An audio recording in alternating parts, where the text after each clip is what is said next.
Parmi les mythes et les légendes de druides, il est un barde des plus célèbres. Un barde qui a laissé énormément de traces dans la culture celtique et dans la culture des druides. Il s'agit de Taliesin, dont on ne sait pas trop l'origine, dont on ne sait pas très bien l'époque non plus et les lieux. Mais il a laissé une légende. Et cette légende, je vais vous la conter en 3 étapes. Et en voici donc du coup la première étape. Je suis Félix Balésio, druide, mage. Et l'univers appelle la magie.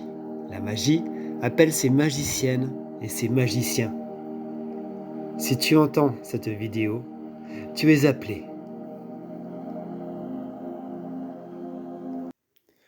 Il s'agit d'une légende qui prend son cours dans les temps très anciens, bien avant encore le roi Arthur et toute la période arthurienne. Il s'agit toujours d'un endroit près des côtes et de la mer où vivaient des nobles. Parmi ces nobles, une famille dont la mère, Céridwen, était magicienne. Elle était magicienne et ils avaient 2 enfants, 2 jeunes enfants nouveau-nés. La fille, qui s'appelait Kriwi, signifiait bien-aimée, était très appréciée. Elle était lumineuse, belle. Elle faisait tomber en amour toutes les personnes qui la rencontraient, déjà de son jeune âge de nouveau-né. Son frère Morfran, qui signifiait grand corbeau, était plutôt ténébreux, sombre et hideux, né hideux. Il était laid et repoussant. Toute personne qui le croisait était effrayée. Céridwen comprenait bien que sa fille Kriwi n'aurait aucune difficulté à s'insérer dans la société, à être aimée de tous et à être heureuse ainsi. Quant à son fils Morfran, elle s'en inquiétait beaucoup. Elle voyait, elle ressentait déjà toutes les souffrances qu'il allait pouvoir ressentir lui-même, de rejet, de colibé, toute la souffrance d'être tel qu'il est, laid, sombre et ténébreux. Elle voulut donc du coup trouver une solution. Elle réfléchit beaucoup, elle est partie loin, voyager, interroger des mages. Pendant 1 mois de réflexion, de méditation, de voyage chamanique également aussi, à interroger les plus grands magiciens. Et fouillant les plus vieux manuscrits, elle finit par trouver la recette du chaudron de l'Awen. Le chaudron du souffle de vie, du souffle divin, de l'inspiration divine et de la connaissance divine. La connaissance de la sagesse. Oui, car on écoute les gens sages, on estime, on aime les sages. Et les sages, parmi les sages, le plus grand des sages, ne pouvait être qu'estimé et aimé. Et Morfran serait heureux dans ce rôle. Donc, elle entreprit la recette du chaudron en question. Ce chaudron donc devait mijoter pendant 1 an et 1 jour. Au bout de 1 an et 1 jour, 3 gouttes d'Awen allaient pouvoir suffire pour pouvoir transformer Morfran dans le plus grand sage des sages de la connaissance divine. Donc elle se mit et entreprit la conception de ce chaudron. Elle cueillit les herbes qu'il fallait, au moment où il le fallait, avec la façon dont il le fallait. Elle les mit dans le chaudron, de la façon dont il le fallait, au moment où il le fallait. Puis elle fit tout mijoter. Elle fit tout mijoter. Elle demanda à Mordra l'aveugle, ainsi qu'à Gouillon, un jeune, de veiller sur ce chaudron pendant cette année. Régulièrement, elle venait regarder le chaudron pour voir si tout se passait à merveille, ce qui était le cas. Et Gouillon, Mordra, à tour de rôle, touillait de la façon dont c'était enseigné, le bouillon qui mijotait, et qui mijotait, et qui mijotait, pendant 1 an. Au bout d'1 an, Céridwen vint se présenter devant le chaudron avec son fils dans les bras, Morfran,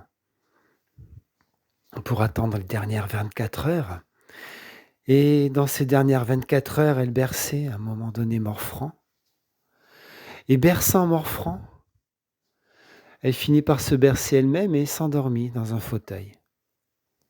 À ce moment-là, Gouillon était en train de touiller le grand bouillon du chaudron. Il touillait, comme ça lui était enseigné, et comme il faisait depuis 1 an. Et tout en touillant, soudainement, 3 éclaboussures atteignirent le pouce, avec 3 gouttes de Gouillon. Ce bouillon, évidemment, était particulièrement brûlant, chaud. Gouillon eut une grande et vive douleur sur le pouce et y mit le pouce dans sa bouche afin de pouvoir calmer cette douleur et ne pas hurler. Il avala bien entendu les 3 gouttes d'Awen. Et là, instantanément, il devient le plus grand des sages. Le souffle divin souffla en lui. L'énergie divine fut en lui. Et toute la connaissance fusa et s'ouvrit en lui.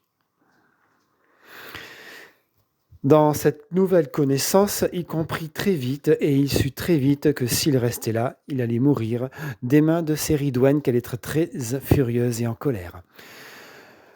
Pour couronner le tout, dans la suite de cette cérémonie qui n'en fut pas une, le chaudron se brisa en 2 et tout se répandit. Et la boisson se tarit par terre. Gouillon courut très très vite, très loin. Céridwen s'éveilla et vit le désastre. Furieuse, en colère, de rage, elle s'en prit à Mordra, qui essayait de lui expliquer qu'il était innocent, qu'il n'y avait rien qui s'était passé, il ne comprenait pas ce qui se passait. Céridwen se calma, se tempéra et comprit de manière intuitive ce qui venait de se passer.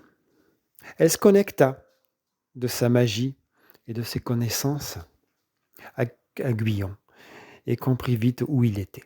Elle se mit à courir après lui pour le rattraper.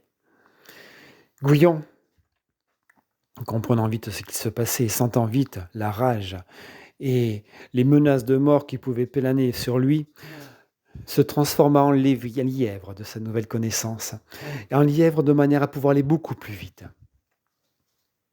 Céridwen, sentant Gouillon en lièvre, se transforma en lévrier pour vite le rattraper, encore plus vite. Ils coururent tous, effectivement, et Gouillon, sentant le lévrier derrière lui, se précipita dans une rivière.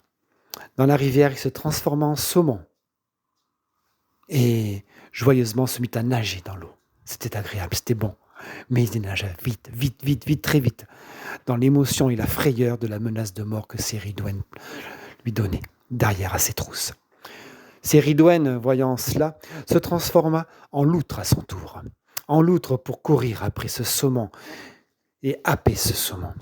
Elle arriva à attraper avec ses dents de loutre la nageoire de Gouillon. Gouillon sauta en l'air de peur, de frayeur et de douleur et se transforma vite en petit oiseau dans les airs. Et il partit vite dans les airs, il partit vite. Céridwen se transforma en faucon pour vite fuser sur ce petit oiseau.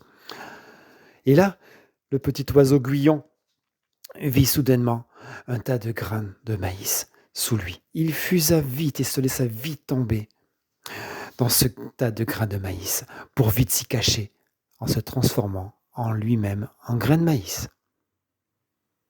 Céridwen arriva devant le tas de grains de maïs. Elle n'arrivait pas à définir quel était le bon grain de maïs. Elle se transforma en poule. Et de cette poule, elle mangea tous les grains de maïs, un à un. Et évidemment, elle finit par avaler Gouillon en grains de maïs. Mais étrangement, la magie opéra et le grain de maïs ne fut pas digéré. Il fut bien ingéré, mais il se transforma en gestation et en grossesse. Et là, Céridwen porta et dut porter pendant 9 mois Gouillon dans son ventre. Son projet était évidemment de finir l'assassinat qu'elle avait projeté à la suite de son accouchement. Donc elle accoucha, au bout de 9 mois, après l'avoir porté. Quand elle accoucha, elle fut si touchée par ce nouveau-né si radieux, si beau, si magique et envoûtant, qu'elle ne put se résoudre à l'assassiner comme elle avait projeté. Elle ne put s'y résoudre et, pris de remords, pris de contradictions dans sa tête, elle partit en méditation pour trouver un compromis. Et ce compromis fut sous la forme d'une toile de cuir. Et de cette toile de cuir, elle y déposa bébé Guyon. Bébé Guyon, dont elle cousut pour refermer cette poche de cuir. Et cette toile de cuir, comme son inspiration lui avait demandé, elle la déposa dans le grand sort de la mer. Et la mer prit Guyon et la poche de cuir. Ainsi se termine la première étape de cette légende thalieuse.